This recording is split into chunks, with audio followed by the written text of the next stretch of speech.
Alors bonjour à toutes et à tous, bienvenue au Good Morning CAC 40, journée dédiée à la Banque Centrale Européenne et à la Banque d'Angleterre. Encore 1000 excuses pour la session de trading d'hier matin à 9h15, nous avons rencontré des difficultés en salle de trading. Vincent Gann donc ce matin, heureux de vous retrouver.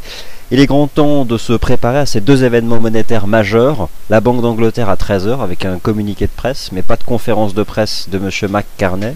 Et puis à partir de 13h45, la session Banque Centrale Européenne, décision de politique monétaire pour laquelle je n'attends rien. Je vous rappelle qu'il reste d'ici la fin de l'année deux réunions de la Banque Centrale Européenne, celle du mois de novembre qui a donc lieu aujourd'hui et celle du mois de décembre. Et en clair, je pense qu'aujourd'hui la Banque Centrale Européenne devrait surtout mettre en avant les bénéfices de ces mesures monétaires récentes rassemblées au sein du programme AQR, le programme TLTRO et le programme d'achat d'ABS. Elle devrait aussi rappeler qu'elle étudie plusieurs options monétaires, mais qu'elle devrait davantage mettre en place au premier trimestre 2015. En tout cas, pour le moment et cette semaine, le marché semble ne rien attendre de cette réunion de la Banque Centrale Européenne avec une paire euro-dollar qui a résisté cette semaine au nouveau plus haut du dollar américain, nouveau plus haut annuel.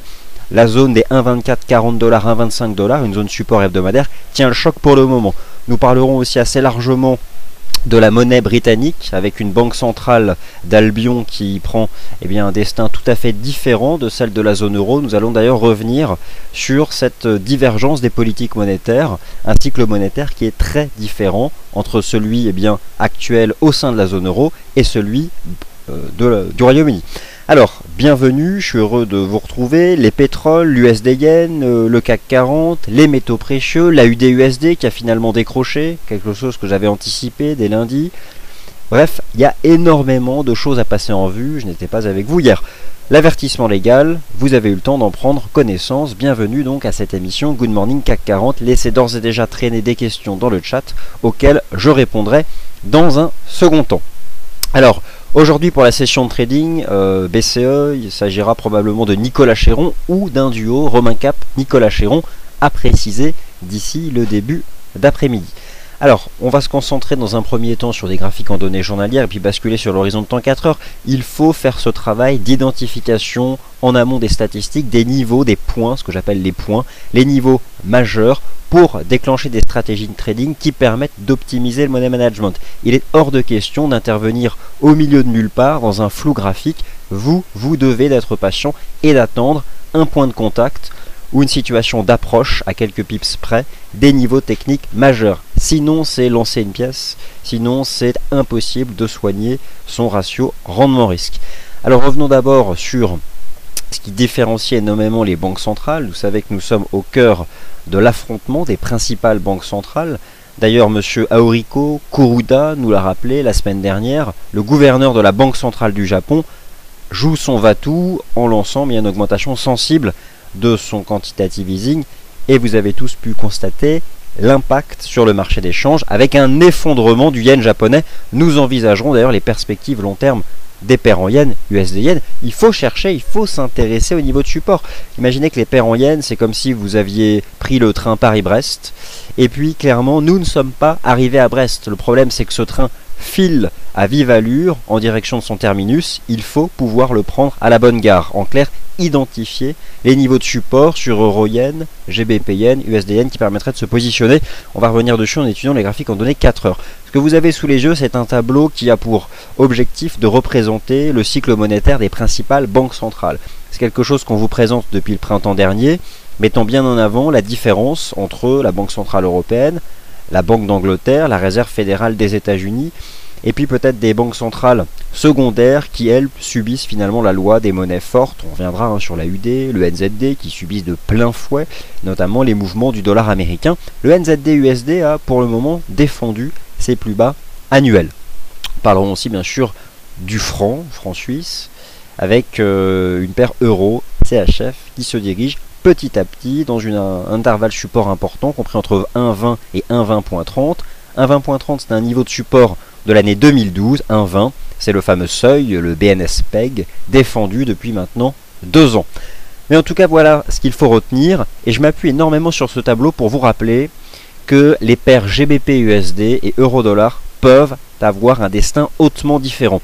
Hier, si vous aviez appliqué la stratégie du point, le premier test des 1,5875 sur le GBP-USD, c'était un achat qui qui permettait bien de bénéficier d'un rendement risque optimal. C'était le plus bas annuel, niveau de support majeur, 1,5870 sur le GBP/USD, configuration technique qui petit à petit diffère de celle de l'euro-dollar, tout simplement parce que l'euro GBP, eh bien lui pourrait connaître une impulsion majeure. Aujourd'hui, nous allons étudier deux cas possibles.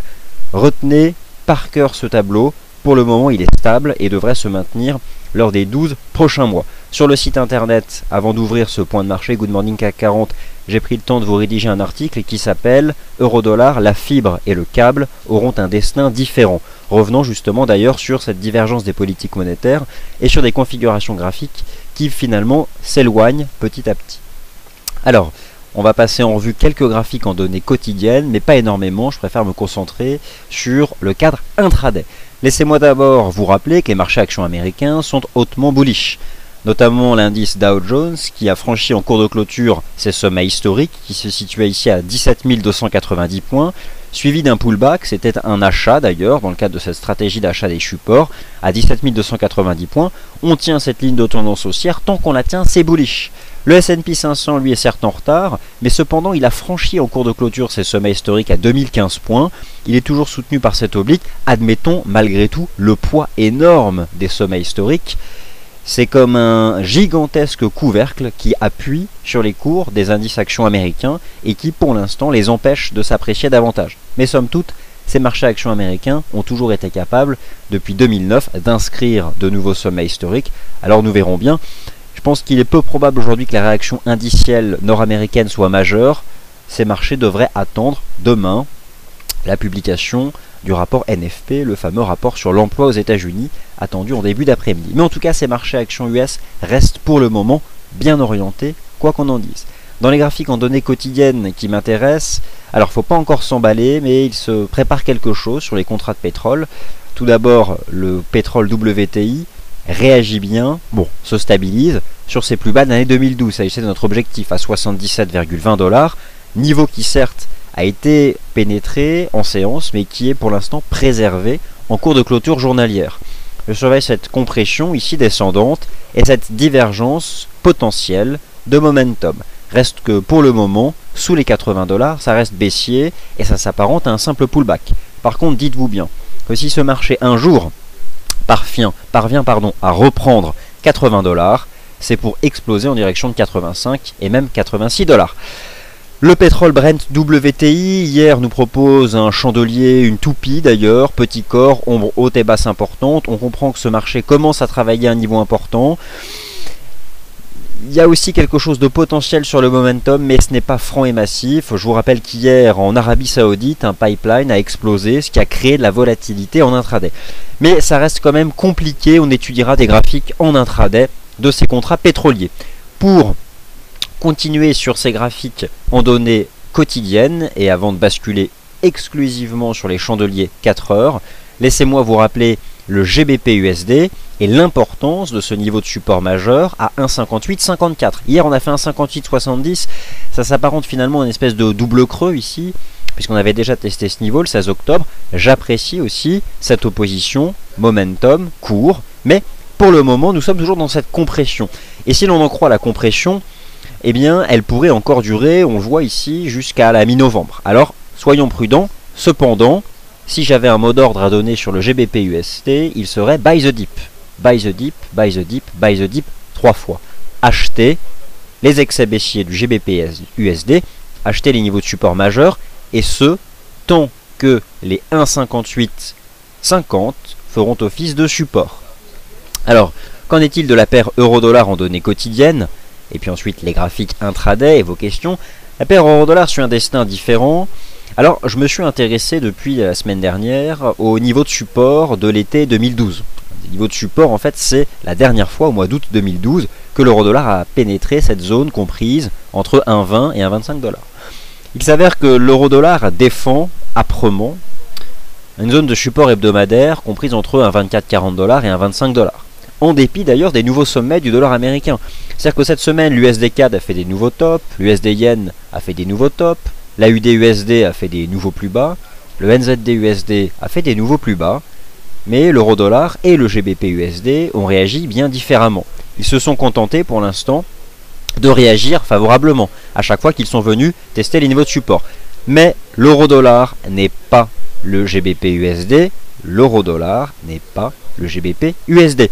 En ce qui me concerne, je pense qu'on a cassé la semaine dernière un niveau de support à 1,2613 et finalement ce marché se retrouve dans un range entre 1,2440 et 1,2565. Il reste 2 réunions de la Banque Centrale Européenne d'ici la fin de l'année. La Banque Centrale Européenne, jeudi 6 novembre, donc aujourd'hui, ne devrait rien annoncer. Elle devrait rappeler ses mesures récentes, se faire un peu mousser d'une certaine façon. J'imagine que Mario Draghi mettra en avant les bénéfices de ces mesures engagées, à moins que la Banque Centrale Européenne se montre hyper réactive au comportement récent de la Banque Centrale du Japon. On a tous vu et pu lire hier le communiqué de presse d'Aoriko Kuruda, d'ailleurs je l'ai, je suis allé le chercher. Un communiqué de presse tout à fait bluffant où M. Kuruda nous rappelle quand même que la Banque Centrale du Japon se met désormais à l'achat de l'ETF Nikkei Index 400. En clair, la Banque Centrale du Japon déclare depuis mercredi que l'ETF Nikkei Index 400 est éligible au programme d'achat d'actifs. La Banque Centrale du Japon achète directement, non pas des actions, mais un ETF. Et donc impacte directement le comportement des cours du Nikkei. Tout simplement parce que si la Banque Centrale achète l'ETF, que vont faire les intervenants sur les actions japonaises? Ils vont acheter, sachant que derrière que la Banque Centrale est présente. Nous sommes rentrés donc, et nous étions déjà, mais plus que jamais, nous sommes branchés à cette matrice des banques centrales. Et pour le moment, il faut continuer de suivre, puisqu'elles dictent leurs lois, sur le prix des actifs financiers. L'économie réelle, c'est autre chose. L'économie réelle, c'est bien différent. Vous pouvez d'ailleurs tous constater que le Nikkei explose, alors que le Japon est économiquement dans une situation lamentable. Mais peu importe, les marchés financiers ne représentent plus du tout l'économie réelle. Donc il faut en faire parfaitement abstraction. C'est un fait. En tout cas, lorsque j'ai pu lire ici ce communiqué de presse de Aoriko Kuruda, j'ai été comme vous bluffé, presque même choqué, mais en tout cas cela rappelle à quel point une banque centrale peut créer la surprise. Alors si ce n'est pas le 6 novembre, ce sera probablement en décembre que Mario Draghi annoncera un certain nombre de mesures. Banque Centrale Européenne, sa première étape, c'est d'engager un quantitative easing et puis se porter à l'achat en fait d'obligations d'État en direct, sans passer par l'intermédiaire des banques centrales. Mais je ne pense pas que cela sera annoncé aujourd'hui, jeudi 6 novembre. Alors, l'eurodoll, bon, coincé entre 1,2440. Romain vous a proposé un très bon scénario en début de semaine de rebond. Ce scénario a été fait à 70%. On est venu chercher un 25,80, il visait un 26,15. Ça retombe, maintenant ça range. Comprenez bien notre souci chez DLFX de coller au plus près de l'action des prix à court terme. Cependant, il ne faut pas exclure, soit en novembre, soit en décembre, à un moment ou à un autre, une paire eurodoll qui cassera ses supports. Et les supports de l'année 2012, vous les avez sous les yeux, un 24,40, un 23,85, un 22,40, un 21,30, un 20,40, un 20, un 18, le cours d'introduction de l'eurodoll. Alors, timing, j'en sais rien, décembre, premier trimestre 2015, aucune idée, je n'ai pas de boule de cristal et je ne vais pas prétendre en avoir. Cependant, on essaiera de travailler des charts intraday maintenant pour coller à l'action des prix. Je vais maintenant, en m'appuyant sur des graphiques intraday, vous livrer des points, ce que j'appelle des points avec un grand P, des niveaux d'intervention dans le cadre d'une stratégie de trading, en privilégiant la tendance de fond, à savoir l'appréciation du dollar américain qui reste le facteur technique dominant du marché d'échange, mais de manière générale des marchés financiers, avec un impact notamment sur la classe active des matières premières. Alors, quels sont ces points surveillés? Je vous invite à en prendre note, ou en tout cas à préparer vos graphiques. La UD-USD a donné un signal de vente majeur en cassant ses plus bas annuels. Il est sorti par le bas d'un range compris entre 0,8640 et 0,8890. Je vous invite à mettre à utilisation ici ce canal de baisse en données 4 heures pour shorter la UD-USD. Mais attention, ce n'est pas parce que nous envisageons une vente de la UD-USD qu'il faut vendre maintenant. Vous n'avez strictement aucun timing. Où passe actuellement la partie haute de ce canal? À 0,8690. Alors, est-ce que le marché peut aller chercher 0,8690? J'ai envie de dire, tout est possible. Je n'en sais absolument rien. Tout ce que je peux vous dire, c'est que la résistance horizontale, c'est 0,8640 et le haut du canal, c'est à l'heure actuelle 0,8680, 90. Alors, d'ores et déjà positionner ce canal de baisse ici en données 4 heures sur la UDUSD pour vendre la partie haute et viser d'ici la fin de l'année une baisse en direction des 0,84, l'objectif théorique de la résolution baissière de ce rectangle sur la UDUSD. Continuons donc sur ces paires en dollars majeurs. L'USD-Yen, eh bien, déjà réagit favorablement sur cette ligne de tendance en données 4 heures, que je surveillais d'ailleurs. Je suis arrivé ce matin au bureau, je l'ai vu. Bon, ça reste de l'intraday. Bon, comment dire, l'USD-Yen a réalisé un gap haussier hebdomadaire. D'accord? Il se positionne ici, 112,57. 112,57 serait le point d'achat parfait en cas de repli des cours. Je vous rappelle que nous vous avons proposé hier sur le site un article qui s'appelle, j'ai pris le temps de vous le rédiger, Haruhiko Koruda et le QII de la Boge retire toute valeur intrinsèque au yen japonais. Le yen japonais ne vaut plus rien, il faut absolument réaliser ça. La valeur d'un actif financier est avant tout due à sa rareté, d'accord? Mais dès lors qu'un actif devient abondant, son prix ne peut que diminuer. Et c'est exactement dans ce cercle, je dirais, vicieux, du point de vue de son prix, que le yen japonais est enfermé. Je vise 150 en 2015. Je vise 150 yens en 2015. Et l'analyse graphique semble le confirmer. Donc, intéressez-vous uniquement au niveau de support des paires en yens. C'est ce que nous allons regarder. Attention, l'euro GBP, un mouvement impulsif se prépare. Le GBP et l'euro ont un destin différent. Soit ce marché connaîtra ici une explosion haussière. Vous avez ce graphique en données mensuelles, on voit bien la force du pivot à 0,7690 et la possibilité que l'euro GBP finisse par s'envoler en direction des 0,84. Mais si le pivot à 0,7690 cède, ce marché coule à 0,73 en ligne droite. En tout cas, derrière cette anticipation de l'euro GBP, et ces deux cas possibles, pour lesquels je ne peux pas trancher. Mais il faut soigner le timing dans tous les cas. Montre à quel point Euro-USD et GBP-USD peuvent avoir un destin différent sur le marché.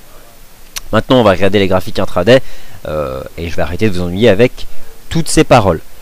L'USD-Yen, vous surveillez en données 4 heures ce petit canal. On vient de rebondir sur la partie basse. Cependant, je m'intéresse pour un achat à cette ligne de tendance. Vous prenez les bas, tous les bas de marché depuis ici le 29 octobre. Ce qui signifie que si l'USD-Yen revient entre... Disons, si l'USD-Yen revient tester ce support ici à 113,20, j'envisage un achat. Le point parfait, c'est 112,60. Mais à partir de 113,20, ça m'intéresse et vous mettrez le stop sous les 112. La UD-USD, nous l'avons envisagé tout à l'heure, le haut de canal, c'est short, vous ne posez même pas de questions. Le GBP-USD, alors Romain Cap est dessus, il a très bien joué. Moi, je me suis contenté de le regarder. On revoit ici la réaction, c'est ce fameux niveau de support à 1,5875 que j'évoquais tout à l'heure, avec hier un GBP-USD qui a bien réagi. Bon, GBP-USD buy the dip, d'accord? Le marché revient sur 1,5875, vous ne posez pas de questions. On va vous préparer un article éducatif qui sera intitulé La stratégie du premier test versus la stratégie du quatrième test. En clair, le premier test est toujours un niveau de reverse pour les cours. C'est ce qui s'est passé hier, sur ce qui passait le 15 octobre. Le second test est toujours intéressant, le troisième aussi. Par contre, attention, si un jour GBP-USD retombe pour la quatrième fois sur ces 1,5875, personnellement, j'éviterai l'achat. Cependant, un troisième test m'intéressera. Et à court terme, d'une certaine façon, nous sommes toujours dans un scénario à Magic Pattern. En tout cas, je m'intéresse essentiellement au niveau de support sur le GBP-USD. Il en existe un à 1,5950.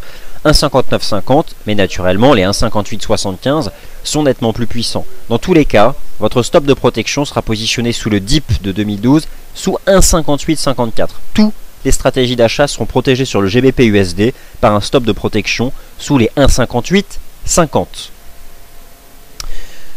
Alors, l'euro-dollar en données 4 heures, honnêtement, l'euro-dollar, il y a beaucoup mieux à faire. C'est très compliqué, l'analyse technique intraday n'est pas aussi limpide que sur l'USD-Yen ou encore sur le GBP-Yen, l'Euro-Yen ou la UD-USD. Il y a tellement plus en tendance, ou même l'USD-CAD. D'ailleurs, l'USD-CAD était sur un support tout à l'heure. Bon, l'euro-dollar, à court terme, un range, 1,2440, 1,2570. Et à l'intérieur, qu'est-ce que peut faire l'euro-dollar? Je n'en sais absolument rien. Honnêtement, je ne sais pas.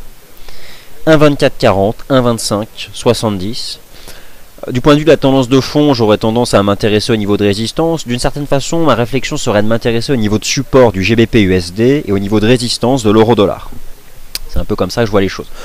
Donc, bon, moi, si je devais vendre l'eurodoll, ce serait un test des 1,2615. Et puis on a cet ancien et 26,90. Ce serait le seuil parfait, quoi. Mais bon, est-ce que le marché peut aller chercher? J'en sais rien. Je suis beaucoup moins à l'aise en fait avec l'eurodoll. Pour moi, ça devient complètement neutre là-dedans. Je ne sais pas du tout ce que va annoncer aujourd'hui la Banque Centrale Européenne. Je suis désolé, je ne peux pas être plus incisif sur cette paire de devises. Bon, et USD Index, encore une fois, réalise un nouveau pullback sur son précédent top. L'USD Index, c'est pas compliqué. On casse une résistance, ça devient support. On revient sur le support, on paye. On casse une résistance, support, on paye. On casse une résistance, support, on paye, etc. etc. Jusqu'à 11 265 points, qui est un niveau de résistance sur notre indice USD Dollar Index. L'USD CAD, ce matin, effectue un pullback. Alors l'USD CAD, bon, je vous en ai refait l'histoire en début de semaine. On avait testé 1,1120 qui était un niveau de support en données mensuelles, cet oblique de tendance. Les cours sortent par le haut d'une structure en biseau descendant, partent à la hausse, franchissent ce nouveau top ici à 1,1385, engageant la cible que nous vous avions proposée à 1,16 à moyen terme. Et on peut constater désormais que cette zone ici fait déjà office de support. Le précédent cours de clôture se trouve à 1,1360 et ici le top se trouve à 1,1385. Alors on travaille maintenant ce niveau. On voit pour l'instant que ça tient. Cependant, si je devais faire un achat, je m'intéresse à cette ligne de tendance ici sur l'USD CAD. Donc elle passe. Donc voilà. Alors soit on dérive à plat et on vient prendre appui sur l'oblique, soit on fait un dip et on revient travailler les 1,1330, cette ligne de tendance. Et là, je m'intéresserai à une stratégie d'achat. Soyons tout de même un peu plus prudents, sachant que il semble y avoir quelque chose qui se prépare sur les pétroles. Et naturellement que si les pétroles devaient réussir à faire quelque chose, cela favoriserait le dollar canadien. Et donc, mécaniquement, pour les stratégies d'achat du dollar US, il faudra pendant un certain temps exclure l'achat de l'USD CAD. Mais bon, on va pas tirer trop de plans sur la comète. Pour le moment, je pense que si le marché revient tester ce cours de clôture ici à 1,1360, ça peut être une stratégie d'achat. Après, si je m'attarde sur l'USD CAD en données journalières pour vraiment identifier un niveau de support, bon, il y a un niveau de support daily qui est à 1,13. Donc, soyons méfiants, intervenez sur des points, mais cependant, voilà. Alors 1,13, je vais le positionner. Alors, je vais positionner le support daily. Je vais utiliser ça. Voilà où se trouve le support daily. Donc, voilà. Et en plus, ça renforcerait, ça viendrait se conjuguer avec cette ligne de tendance. Donc, disons que si le marché retombe sur 1,13, 1,1325, ça m'intéresse pour un achat. Notez ce niveau, je pense que c'est important. Alors, l'euro GBP, vous avez un article sur le site vous expliquant à quel point c'est important. Les 0,7690, ce sont donc, c'est le pivot de moyen long terme. 0,7690, c'est là. Je vais le positionner sur ce graphique en données 4 heures. Voilà, 0,7690. Le marché n'a pas encore testé. Eh bien, en ce qui me concerne, j'ai envie de dire que je serais à l'achat du premier test des 0,7690 de l'euro GBP. Donc, vous devez, je pense, vous intéresser à ce seuil qui est mis en avant par les graphiques de long terme, notamment l'horizon de temps mensuel. Donc, celui-là aussi, notez-le, 0,7690. Et vous avez donc un article sur le site qui est important. Je vous rappelle que Eurodollar et USD CHF, depuis la défense par la Banque nationale suisse d'un PEG sur l'euro CHF à 1,20, un seuil à partir du moment où la BNS utilise son bilan pour acheter de l'euro et pour créer un phénomène de dépréciation sur le franc suisse naturellement, eh bien Eurodollar et USD CHF se comportent comme des miroirs. À la fin du mois a lieu bien sûr un référendum en Suisse sur les rapatriements des réserves d'or par la Banque nationale suisse. Et on voit que ce marché commence à spéculer. En tout cas, pour le moment, tant que l'USD-CHF tient ce petit canal, on voit qu'il effectue un pullback. Il peut revenir chercher 0,9690. Attention, tant que l'USD-CHF reste sous la résistance à 0,9690, qui est un niveau de résistance mensuel, l'euro-dollar ne fera pas de nouveau plus bas. Donc, vous voyez un peu comment la mécanique fonctionne. Il y a quelque chose, mais c'est pour ça que je préfère les achats de GBP USD parce que je suis gêné par cette résistance importante à 0,9690 sur l'USD CHF. Alors les paires en yens, moi j'achète tous les supports, je me pose pas de questions, ça marche à tous les coups, et ça va marcher encore des mois et des mois, d'accord? Donc vous posez absolument pas de questions. Le yen n'a plus aucune valeur intrinsèque. C'est comme ça, c'est triste, mais le yen a tout perdu. Le yen ne vaut plus rien. Nous ne sommes pas dans la situation des années 20, la situation qu'avait connue à l'époque le Deutschmark. Mais cependant, le yen perd toute valeur, tant sur le plan domestique que sur le plan international. Alors euro-yen et GBP-yen, de la même façon, vous devez vous intéresser au niveau de support. Et sur l'euro-yen, je surveille ici cette oblique qui m'intéresse. Je pense que l'euro-yen peut dériver latéralement jusqu'à venir prendre appui ici sur cette oblique. Alors attention, l'euro-yen a atteint des objectifs majeurs. L'euro-yen atteint tout simplement ici cette résistance, mais au fond je l'imagine parfaitement être en mesure de rejoindre les 145,65 qui sont les sommets ici de 2013. Donc jusqu'à 145,65, moi je cherche à l'acheter, l'euro-yen, c'est comme ça, et donc on a ici cette oblique. Alors je vais retirer ici parce qu'on commence à avoir suffisamment d'obliques, mais il y en a peut-être une autre que vous pouvez ici utiliser. Je vais la tracer. Et ben on voit d'ailleurs que l'euro-yen la teste, bon, un peu trop tôt. Et on peut avoir une dérive latérale, on a un premier niveau de support horizontal ici à 142,50 et disons qu'une dérive latérale jusqu'au point de contact de cette oblique. On pourra envisager à ce moment-là un achat. N'oubliez pas de travailler GBP yen, USD yen et euro yen en parfaite convergence. Les trois monnaies représentant tout simplement la perte de valeur, la dépréciation progressive du yen sur le marché d'échange. On retrouve donc cette oblique ici sur l'USD yen, on la retrouve sur le GBP yen et on la retrouve sur l'USD yen. Le GBP yen a l'avantage de présenter un niveau horizontal extrêmement limpide qui se situe à 180,70. Le premier test des 180,70, achat, buy the dip sur l'ensemble des paires en yens, sans se poser de questions. 180,70, donc un niveau horizontal tout à fait intéressant sur l'USD yen. Qu'en est-il de la destinée de l'euro CHF? Alors l'euro CHF, je vous ai proposé hier un graphique en données journalières que je vais d'ailleurs aller rechercher et que nous allons commenter. L'euro CHF pénètre une zone importante sur le plan d'analyse technique, une zone à l'intérieur de laquelle peuvent se manifester des flux acheteurs de deux natures. Le premier flux acheteur sera celui de la communauté des investisseurs institutionnels sur le marché d'échange. Un niveau existe à 1,2029,9, niveau d'achat en 2012. Et puis un niveau à 1,20 où cette fois-ci c'est directement la Banque nationale suisse qui pourra acheter directement de l'euro sur le marché d'échange. Alors est-ce que ce scénario n'est pas trop facile? C'est un scénario qui s'est déjà produit par le passé. Les voici ici, ces niveaux récapitulés sur lesquels nous allons désormais zoomer. Alors, premier niveau 1,2029,9, un niveau de support de l'année 2012. Et somme toute, les cours semblent déjà réagir. Mais pour le moment, nous sommes quand même face à une dynamique de baisse. Il s'agit peut-être simplement d'un pullback en direction de la première résistance à 1,20,45. Donc un niveau sur lequel il est probablement peut-être un peu risqué d'intervenir. Sachant que la Banque nationale suisse, en 2012, a fortement acheté l'euro dans une zone comprise entre 1,1985 et 1,20. 1,1985 ayant été le point bas, à ce moment-là, de l'euro CHF. En clair, il faut être prudent et surtout s'intéresser à ce référendum qui a lieu en fin de mois en Suisse. Et j'essaierai de prendre le temps de rédiger quelque chose. Donc, ne vous précipitez pas, soyez prudent, mais en tout cas, ayez conscience que nous rentrons dans une zone d'importance ici. Et donc, le BNS-PEG, ce seuil que défend la Banque nationale suisse, compris ici entre 1,1985 et 1,20. Alors, peut-on envisager un retrait de la Banque nationale suisse? En ce qui me concerne, j'ai pris connaissance régulièrement des communiqués de presse du patron de la Banque nationale suisse. C'est quelqu'un qui s'exprime de manière vigoureuse à l'image d'Aoriko Kuroda d'ailleurs, de la Banque centrale du Japon. Et généralement, lorsqu'on lit les communiqués de presse du patron de la Banque nationale suisse, on ne peut que constater sa volonté ferme de défendre encore plusieurs années ce seuil face à l'euro. Donc, le scénario qui serait celui d'un retrait de la Banque nationale suisse, je n'ai pas envie d'y croire à l'heure actuelle. Soyez tout de même extrêmement prudent.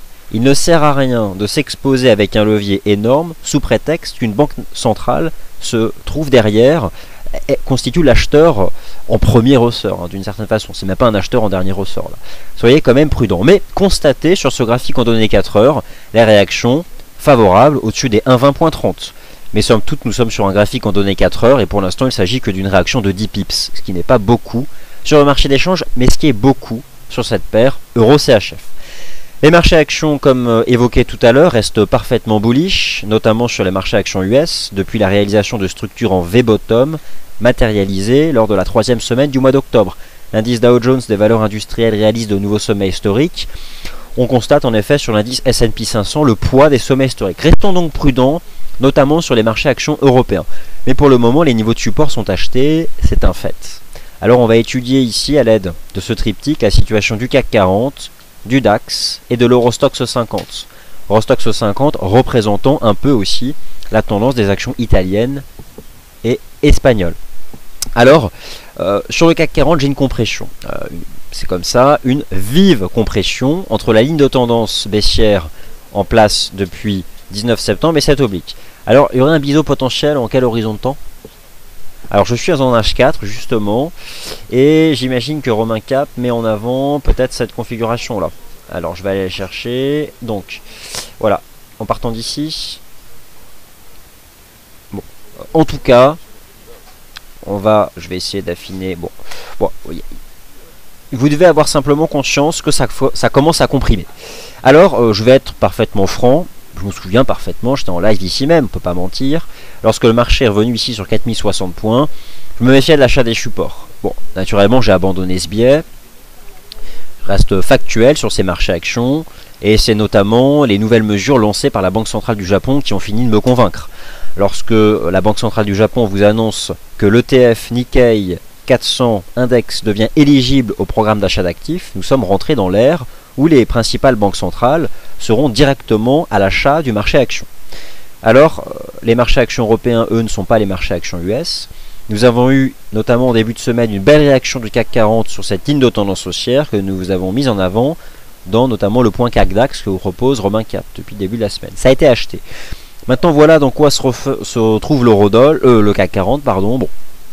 Généralement, lorsque Mario Draghi s'exprime, ça fait monter dans un premier temps les indices, mais ça retombe rapidement.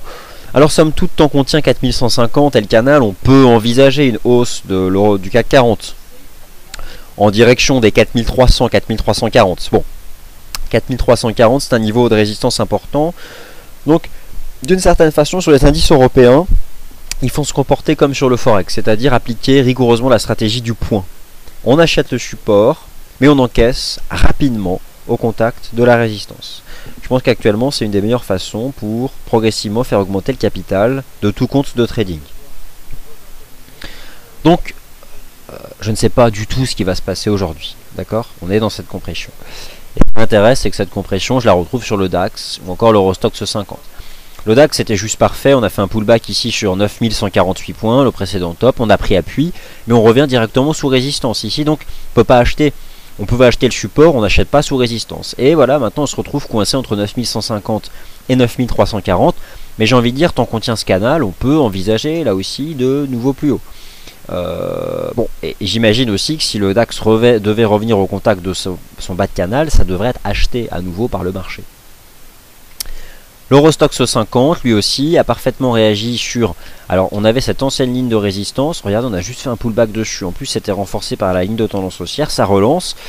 Bon, l'Eurostoxx 50 n'est pas le DAX. Il n'a pas réussi à revenir au contact des 3121 parce qu'il est composé aussi d'actions italiennes et espagnoles.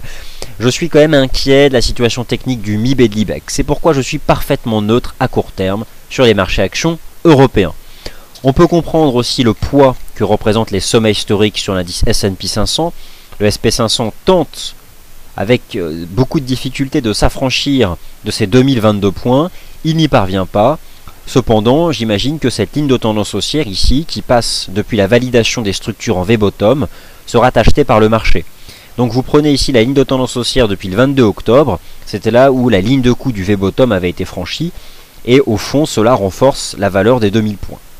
Donc tant que ça tient, on peut envisager de nouveaux tops. C'est tout ce que je peux pour l'instant vous dire selon l'analyse technique.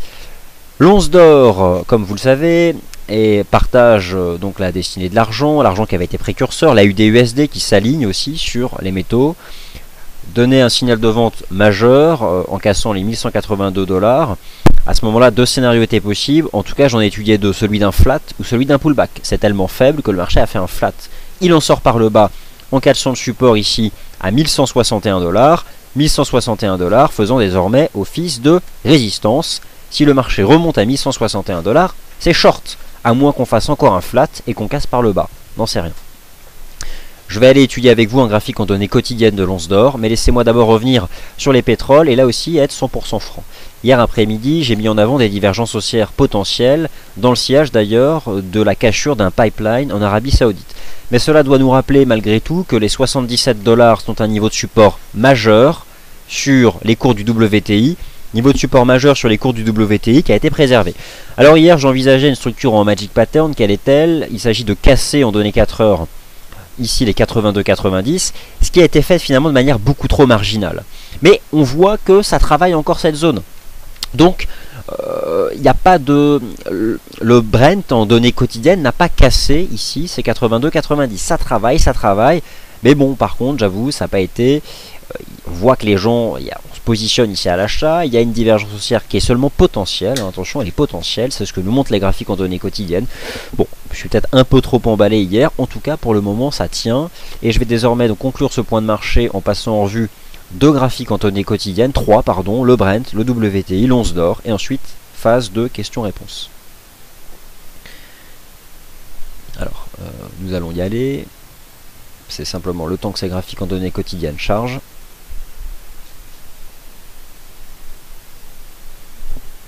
Alors, bon, le Brent, le WTI, je vous ai bien montré, hein, que pour l'instant, tant que les 77,26 tenaient en clôture quotidienne, j'étudie fortement ce cas de contradiction positive de momentum au-dessus des plus bas de 2012. Bon, et c'est certain que si ce marché parvient, tant qu'on est sous 80, non. Mais si on franchit 80, on peut reprendre 84.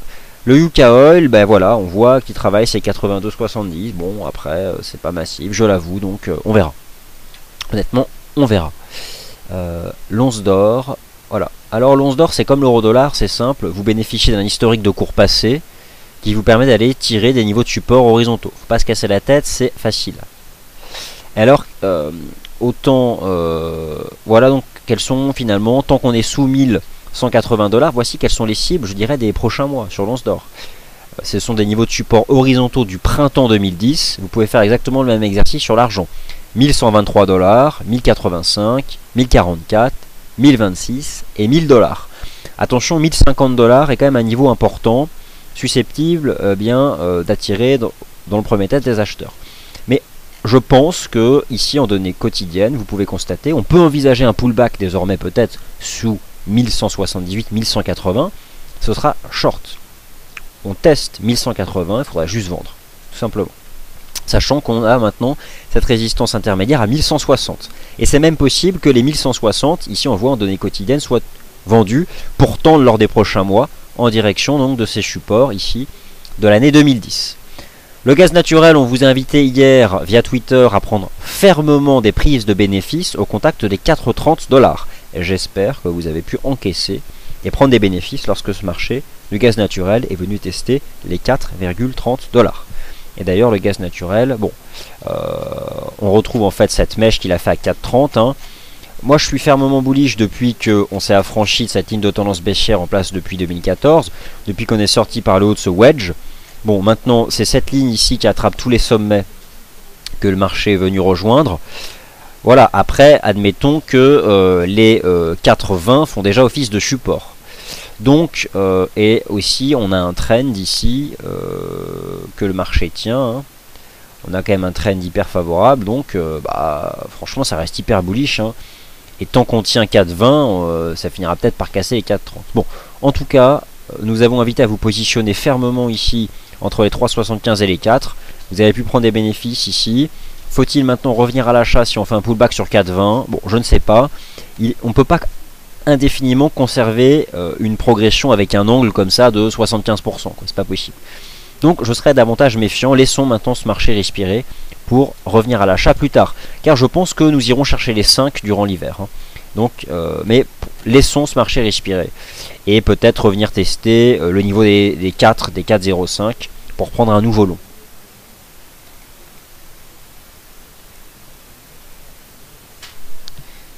Alors, j'accède à vos commentaires.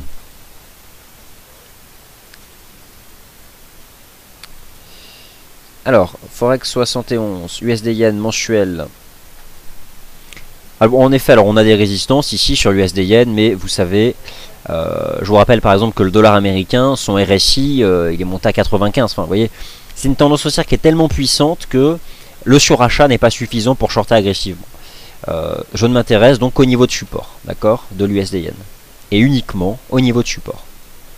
Bien vous dire que au-delà de ces surachats sur indicateur, rappelez-vous que le yen a perdu toute valeur intrinsèque.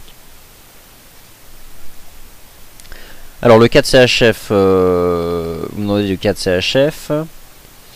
L'ETF c'est un produit financier dont le prix reflète la valeur d'un actif sous-jacent. Alors Laurent, je parle peut-être un peu vite ce matin, en effet, je pourrais essayer de ralentir le rythme. GBP Yen, GBP USD, nous en avons parlé. USD Index, nous allons le regarder. Alors, non bien sûr, puis on a une situation très différente, hein, entre le Yen et le Deutsche Mark, ça n'a strictement rien à voir.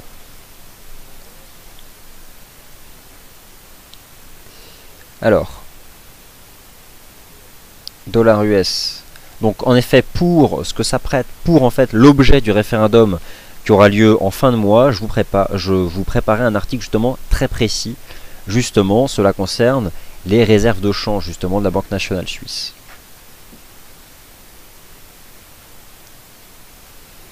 Alors le yen, je pense que vous pouvez considérer que le yen a perdu tout aspect refuge, naturellement. On en a eu une petite illustration en octobre lorsqu'il y a eu le choc sur les actions. Le yen a été un peu acheté, mais comme vous voulez, enfin, le marché ne peut plus acheter de yen en tant qu'actif refuge avec une telle politique de création monétaire. Le yen, il y a une création massive de yen. Il n'y a plus aucune rareté, une monnaie qui est parfaitement abondante.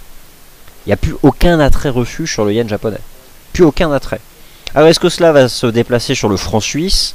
Je pense que la Banque nationale suisse va essayer de tout neutraliser. Et finalement, ça se déplace peut-être sur le dollar américain, l'aspect refuge.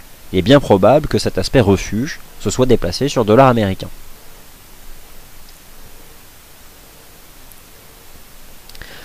Alors, quelques informations, vous nous partagez quelques informations sur le référendum qui aura lieu à la fin du mois, sur l'or en Suisse. Donc, on verra. Faut pas pour l'instant.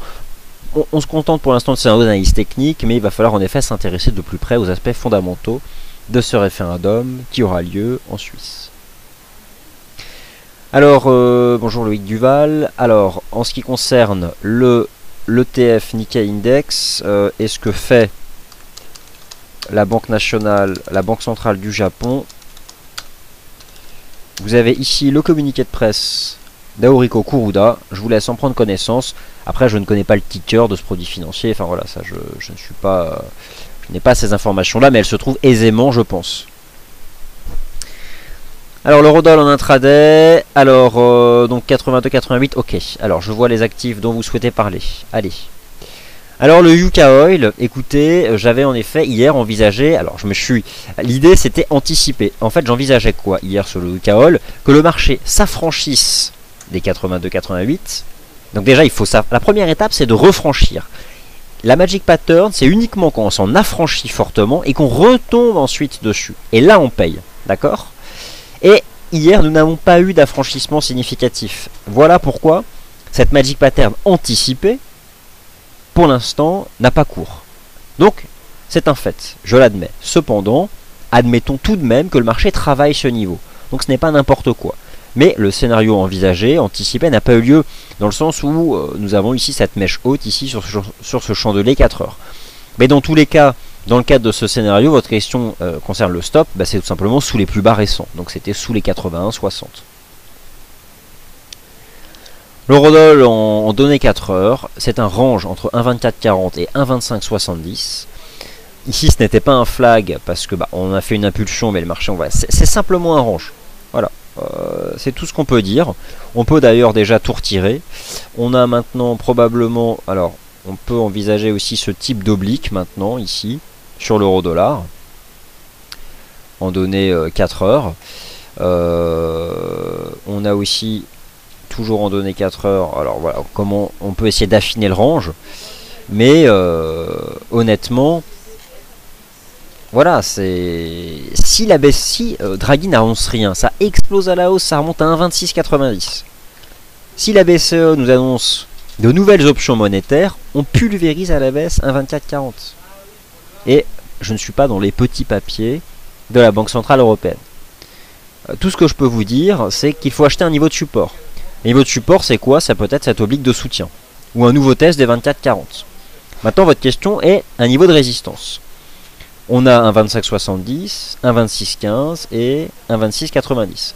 Je pense que vous pouvez essayer de combiner ça avec l'USD-CHF. En clair, si vous cherchez une résistance sur l'euro-dollar, étudiez un niveau de support sur l'USD-CHF.